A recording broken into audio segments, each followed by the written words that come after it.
Welcome to Season 2 of Test Those Breasts podcast. I am your host, Jamie Vaughn. I am really excited to continue this journey and mission into 2024 to help shorten the overwhelming learning curve for those who are newly diagnosed or yet to be diagnosed with breast cancer. It has been such an honor and a privilege to be able to connect and interview many survivors, thrivers, caregivers, oncologists, surgeons, nurses, therapists, advocates, and more in order to provide much needed holistic guidance for our breast cancer community. Breast cancer has become such an epidemic, so the more empowered we are, the better. By listening, rating, reviewing, and sharing this podcast, it truly does help bring in more listeners from all over the world. I appreciate your help in spreading this knowledge. My episodes are released weekly on Apple, Spotify, and other platforms, and YouTube. Now let's listen to this next episode of Test Those Breasts. Well, welcome back, friends, to this episode of Season 2 of Test Those Breasts. I am your host, Jamie Vaughn. And today I am so honored and excited and giddy and all the things to have my friend Wyatt Smith on my show. Wyatt Smith is a sound bath practitioner. And about 15 years ago, Wyatt, the visionary behind Sound Bath by Wyatt, embarked on a transformative journey that would lead him to become a seasoned sound bath practitioner and gong master. It all began with a profound moment of bliss during a sound bath, a moment when the world felt perfectly aligned. Inspired by this experience, Wyatt felt compelled to learn the art of playing the gong and facilitating gong baths. Wyatt's dedication to his craft is evident in more than 500 sound baths he has performed for over 15,000 people. Beyond his own practice, he has extended his expertise by mentoring other sound bath practitioners. Recognizing his extensive experience, Wyatt's gong master bestowed upon him the title of a qualified gong master, a testament to his commitment and mastery in the art.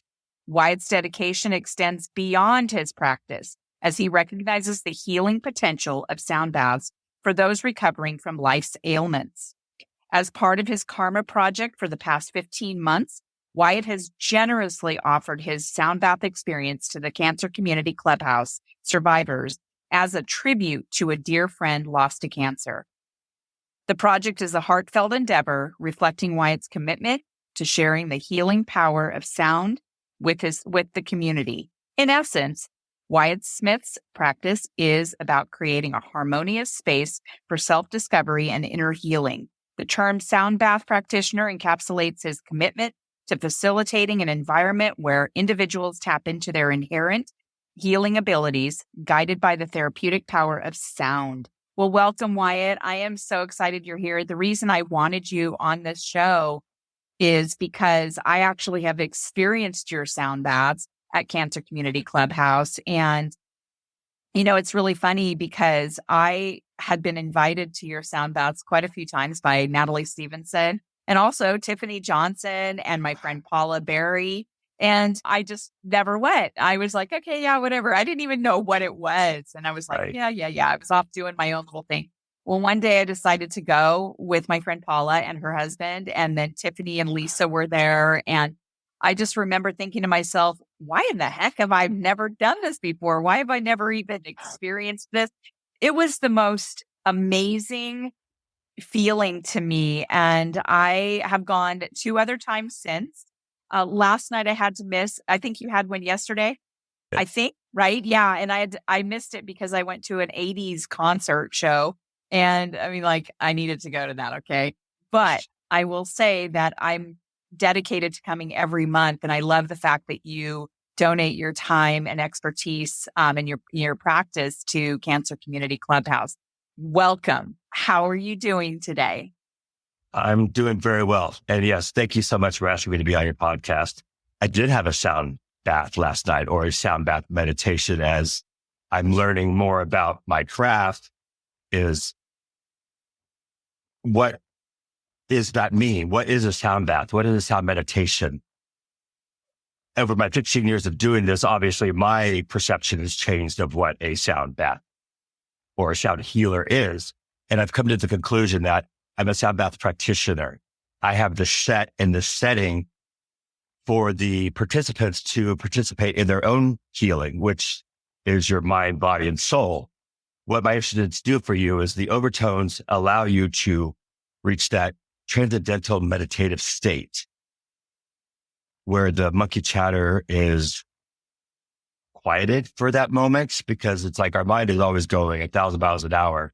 And if you can focus on something else, like the sounds of a gong or a crystal bowl or the chimes, it's going to take you out of yourself and you're going to reach that spot. And the funny thing about that spot is once you say, oh, I'm there, guess what? You're no longer there because your mind is thinking about that spot.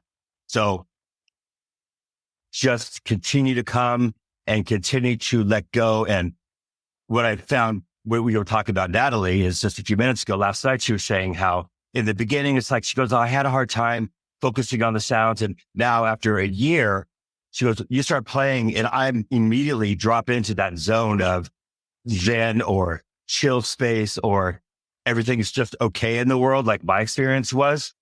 So it's just interesting how everybody's journey with a sound meditation changes as well. Yeah. And I really like, with my experience with you, I like that you remind us that, hey, sometimes those thoughts will come into you, because it's really almost impossible to stop thinking about stuff, because we're kind of like my therapist, Eddie Eniver, says. He's from Australia.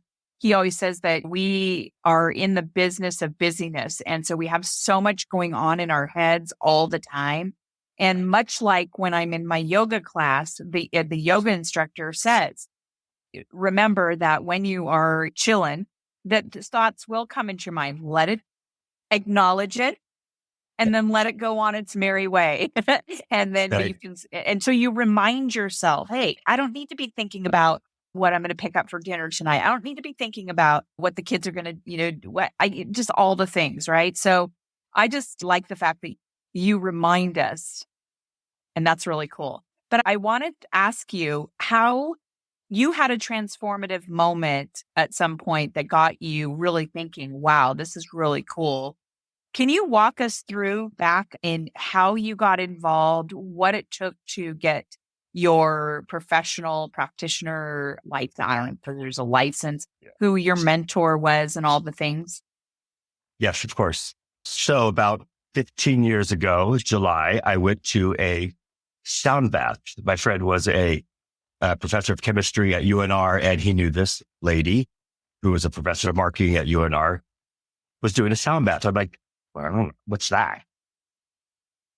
We went to the organic bed store when it used to be off Wells Avenue, and we laid down, and there was these big gongs everywhere, and this lady was running around, and she had this purple streaks in her hair, and I'm like, wow, okay, let's see what happens. I had that moment, I like to call it my moment of bliss, where everything was just okay in the world, perfectly aligned, as one would say. It only lasted for, that split second, but there's something to that. And I was like, wow. So I asked my friend to introduce me to her, and he said, oh, this is my friend Wyatt. And I'm like, I want to learn to do this. How do you do this? And she said, I'm having a class 2 weeks later. So I signed up with her class, and 15 years later, here I am. Her name is Judy Strauss. She got her gong master. There's not a certifying board or a licensing committee, because anybody could issue a certificate that said, oh, you're now a certified sound healer. It doesn't happen in a week or a weekend. This is over years of experience and how many sound baths or sound meditations I've completed, how many people I've mentored, and what do people get out of my sound baths? Is my rhythm right? Is my modulations right? How are my overtones? It's like all these other factors, and just not, oh, you hit the gong a couple times, now you're certified. So I don't know, it's hard to say what I finally asked her before she passed away a few years ago was, am I ready? She's like, you're doing sound baths, right? I'm like, yes. She goes, are you mentoring people? I'm like, yes. She goes, are people telling you about their experiences, and did they ever cry to you? I'm like, many times. She goes, you're on the right path. Just keep learning, keep getting more instruments, and education is like the vitalness of life. And lately I've run across a man called Alexander Tanos, who is much smarter than me, 4 master's degrees in music ethicology and blah, blah, blah, blah, blah. Lots of research this man has done. And what he's said and what I say are basically the same, except I say it on a first grade level and he's like on the 4 master's degree level. So it's just interesting that, even after all this time, I'm still learning new ways to express how to experience a sound meditation. It's all about his words, judicious listening to the overtones, listening to the modulation, and being open to allowing the sounds into your mind and allowing the sounds to remove, or I don't know how that exactly works, but to block out that monkey chatter that, I have to go pay the rent. I have to go to the grocery store. All that stuff, those 10,000 thoughts that happen to your mind, the sounds can help your mind stop thinking of those thoughts by focusing and attention on the sounds. Oh, my dog's barking. Lady. That's okay. She We're all has nice friends sounds here. too. Yes. Yeah. I have my puppy sitting next to me and she's actually being good in her little crate and a big one's being good. I like that. I never realized that. So being a breast cancer survivor and going through all the things, the chemo, the mental and just the emotional chatter, if you will, I'm really intrigued about why people actually attend a sound bath for healing purposes. So because you do this for Cancer Community Clubhouse once a month, and we know that people love it because they keep coming back, what is it about a sound bath that can be so soothing and healthy for a cancer patient and even a cancer survivor like me? So I think as a sound bath practitioner, I create that experience through the vibrations and frequencies that provide the space and the tools for the participants, for the cancer survivors, for other sound bath meditators that come to embark on their own unique journey. Because the healing is coming from within. It's not coming from me. I just provide the set and the tools like the gong, for example, to let the person connect to the harmonious sounds, and you allow your own internal energies to realign and find the balance. Okay. Well, it's helped with me. We know that after someone is cancer free, that's not the end of the journey. There's all kinds of things that happen and feelings that happen and emotional things that happen. PTSD. I mean, I know I went through PTSD. I literally 1 year ago, I was cancer free. You would think that I would be all good and ready to rock the world and get back to normal and things like that. And apparently, word out on the street, that's not how it happens. And I couldn't figure out why I was so depressed. Like I was super depressed. I had just had a couple of major surgeries. I was feeling like I had no significance, no purpose or anything. And at some point in time, I recognized that I'd been going to therapy. My husband and I have been going to therapy because he wasn't understanding what I was going through. And at some point between the time that I was going through that and the time I finally recognized why I was feeling that way and learned more about what cancer patients go through, that's where the podcast was born, because now I have a purpose, right? I do have a purpose. I provide much needed education in shortening the learning curve for a lot of people, whether it has to do with treatments. And I pull in professionals such as yourself to kind of provide that holistic healing ideas that might work. Like some people say, oh yeah, go to meditation. Well, it's really hard to sit on your couch and put it up on the TV and listen to meditation. Although I did do that. Like I tried all the things, yoga, and I love yoga. I never liked yoga before. I love yoga now, but incorporating these kinds of therapies to the regimen of your journey, if you will, has become really intriguing for me. And that's why I wanted to have you on the show. I want people to understand that there are different modalities that can help out with their own healing. So with that, those anecdotal stories, what kind of anecdotal stories can you share with us that tell you that these sound baths are effective for people like me and Natalie and Tiffany and Others like you. yeah. I met a lady last night, her first sound meditation ever. I'll use her first name only, Allie. She came up to me afterwards and, well, a little more in depth. She was laying right in front of the crystal bowls.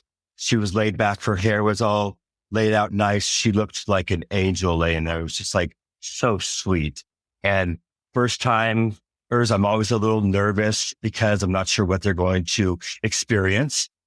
Are they going to not have a good, are they going to hate this or what is going to happen?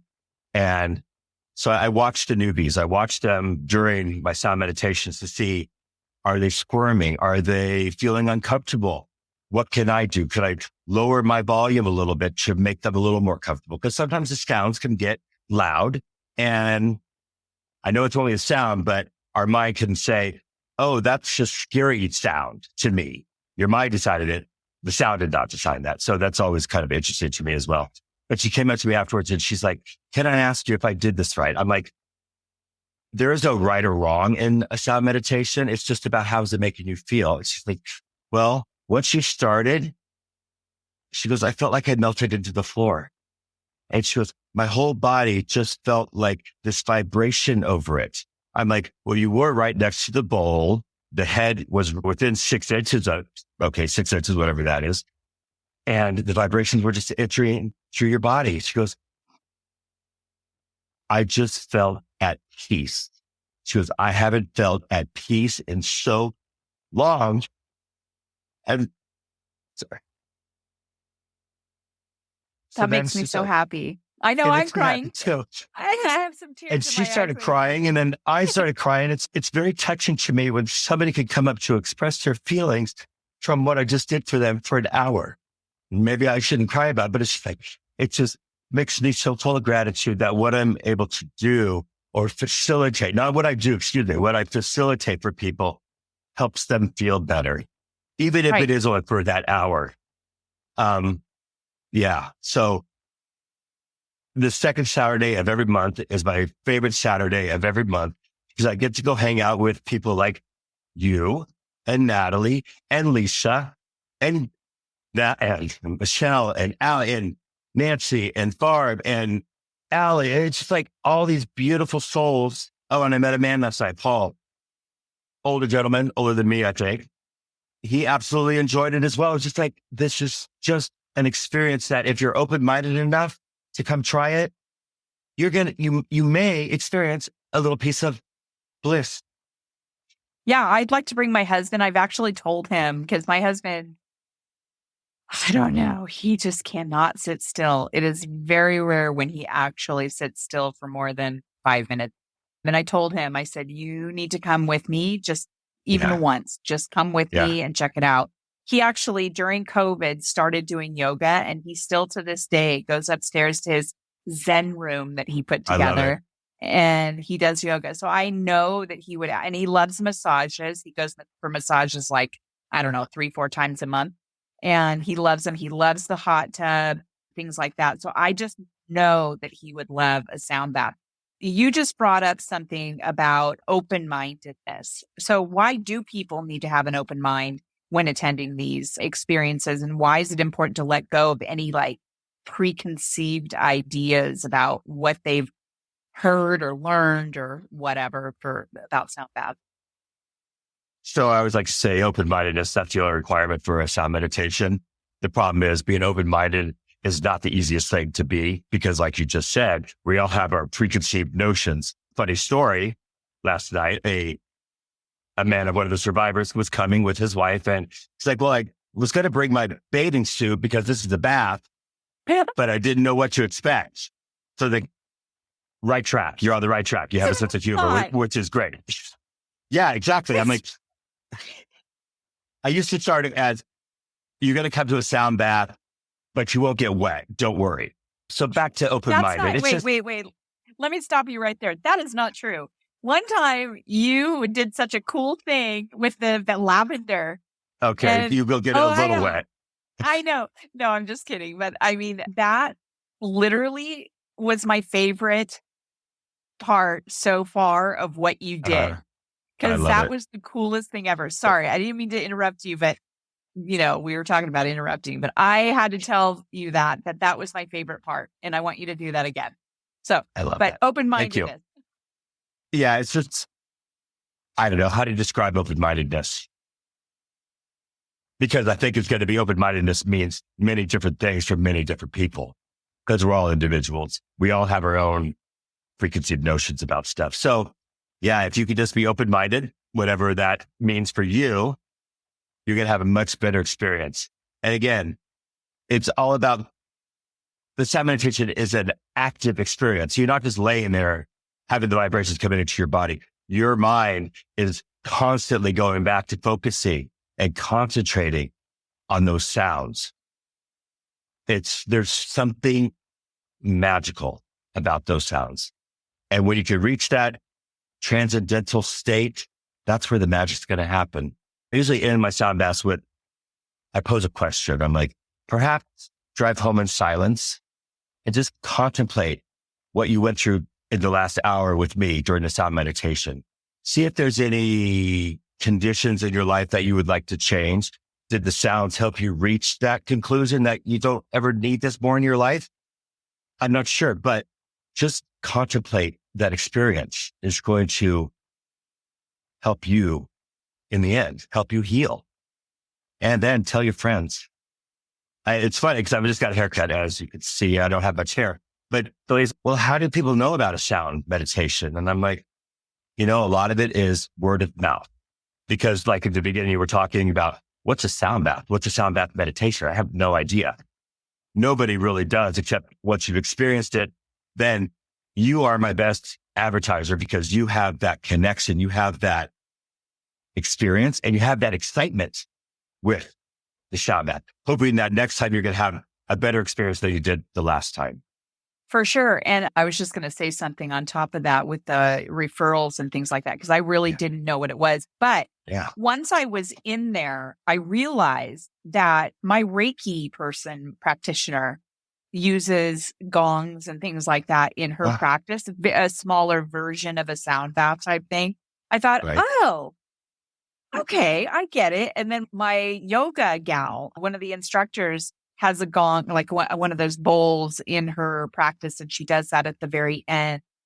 And so this whole, like a bowl. Yeah. And, so there's got to be a lot of science behind the therapy behind sound, right? It's not all just anecdotal. There's got to be some science behind it. Right. I'm not a scientist. All I know is my experience and what I've read from other people that are scientists. So there's entrainment, which is where the overtones of the instruments come into play when you're focusing on those sounds. Like I always start my sound meditations with the crystal bowls because it has that wah, wah, wah, wah, wah, wah, wah effect. If you remember that gets entrained in your mind to go to that spot. And where that spot is, I wish I could find it all the time, but I don't always know where that spot is. But it's going to help you reach that entrainment with your brain. Then there's also something called sympathetic resonance, which means your body is going to vibrate, or your cells are going to vibrate with the sound that's around it. So say tuning forks, I don't have much experience with them, but I do know that if you do have a tuning fork and you hit one tuning fork and it's close to the same frequency resonance of the other tuning fork is going to start shaking as well. Also, like, the wine glass that explodes, it's like that has a sympathetic resonance as well because it gets so much into it that it can't handle all that vibration and it shatters. So Okay. something in the cells, the cytoplasm. And if you think about the vibration, if you think about our body, we're 70% water. Our blood is liquid. We're liquid. So the vibrations are coming into the body, and our body is very much a very powerful and very efficient machine where it wants to be in homeostasis, which is equal balance. And it's going to pull in the things that it needs. With that. Yeah, that's really cool. Yeah. I want to tell you that back when I was a kid, my mom and dad always loved wine, and they had the nicest wine glasses. And I remember when they would put a little bit of wine on the lip of the wine glass and make that, and that Yeah. was so cool. Same. That was my first version of a sound bath. Yes, it was. Well, I love the fact. Did you have something to say? I do. So just back to you're asking about the body and what's the primordial sound of creation? Oh, And yeah. yeah. And I think you hear it sometimes when I'm playing the gongs. I know I do. Yeah, I hear that sound. I do. And it's like, that's creation. So sound, we're very much in tune to sound. It's like, also remember when you have a stressful day at work and you get in your car, what's the first thing you do? You blast up the radio. You turn on the music. You turn on the sound to take yourself out of that situation. So mine are not tuned to I'm not a guitar. I don't have notes. I have these overtones with the gongs and the bowls and the chimes that really help people just zen, bliss. Me It too. makes sense. It makes sense that it's healing for people, who are going through any illnesses, mental illnesses, physical illnesses. It just makes sense to me. And I'm just so glad that I was able to make it. And I'm grateful that you give your time to Cancer Community Clubhouse. Not all of my audience is in Reno, Nevada. And so I encourage people who are listening to reach out to see if there are any sound bath practitioners out there in your own area. I know that you can get them online and things like that. It's just not the same. No. I did actually look it up, and because I wanted to learn more about it, but it definitely isn't the same as being because you're not feeling it. So when you're in a sound bath with you, not only are you hearing it, you're feeling the vibrations in your body. So I really encourage people to reach out to your own community to see where those sound bath practitioners are. And you know what? If there's not one, you should become one, because seriously, it seems like it's a fun. Clearly, you get emotional when you find out that it really touched someone in a way that was very healing to them. So it's probably great for your mental state as well, And so, yeah. It's about giving back. It's about giving back and being acknowledged for giving back. And I just want to say how I got involved with the CCC, the Cancer Community Clubhouse, and met you, which was fantastic, was I had a dear friend. Her name was Kim. I lost her to cancer.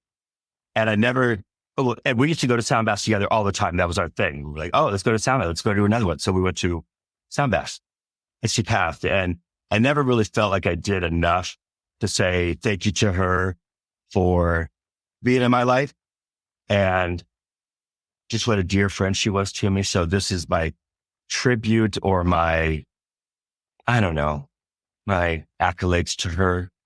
Yeah, I love it. You dedicate these practices to her, and you don't like to be called a healer. You like, what are your thoughts on that? Okay, I think the healing is going to come from you. I think sound healer, it has lots of ego implications that, oh, I'm a sound healer and I could fix you and I could do this. It's like, all I am is a facilitator. I am a practitioner. I provide the set, which would be the yoga studio, and the setting with the candles and the lights, and then the sounds that I produce. That's what's going to help you on your healing process, not me. Well, essential oils are really healing, and you do provide lavender. So just to be fair, Okay. I mean, Yeah, I I really, just, it was yeah, such a good touch. I'm so glad you like that. I love doing that. It's like, because sound, there's also the olfactory. It's like, so Yeah. I burn a little sage in the beginning to like clear the air, set you up for a nice intention or Palo Santo, one of those burning type instances. And then a lavender at the end, just to Yeah. just Well, and you set you do free. that at the time where you use the stick that creates that The rain rain stick. sound. Oh, I Right. love that. And then Uh, I wasn't expecting it because that was the third time I was there because you hadn't done that before. And I'm laying there, and that's when my friend Lisa was there sitting yeah, next to yeah. me. And yeah, and she loved that, by the way. And the rain is one of my favorite parts. And then when you came around and had the lavender at like it was raining on our faces. It was so great. I And love I that. just always feel so rejuvenated when I walk out of there. Plus you're a nice person. You can tell that you genuinely love what you do. So that makes all the difference too. So what is one big piece of advice that you would like to leave our audience with? Perhaps you've been thinking about this. The one piece of advice I could leave with somebody, if you don't experience the best sound bath your first time, please try it a second time, a third time, a fourth time. Eventually, it's going to hit with you. And if it's not with me, go to other people that do sound baths because we're all different people. I'm a man. You may like a lady sound bath practitioner instead. You might like crystal bowls or Tibetan bowls only, not the gong. The gong might be too intense for you. So try it again. It's like I always tell people, not always, many times I try to remember to people, if you didn't like it this time and you want to try it again because you weren't satisfied, please contact me. You come back for free. It's not about a money opportunity for me. It's like, yes, it helps because then I can buy more instruments, which is wonderful. But I want you to have that experience with a sound meditation that reaches you and touches your mind, body, and soul. I love that. And also, just so everybody knows, Wyatt actually does groups. Like, I could seriously bring all my girlfriends and we could have a little party and have Yeah, a sound bath first. And your price I point could, is not bad. I It's could come good. to your house. I could come to your house and we could do a private one for you and all your girlfriends. Yeah, that's really cool. I love it. So I see you have your gong in back of you. I would Yeah, I do. love, can we do a little session before we wrap up? Yeah, let's see how it goes.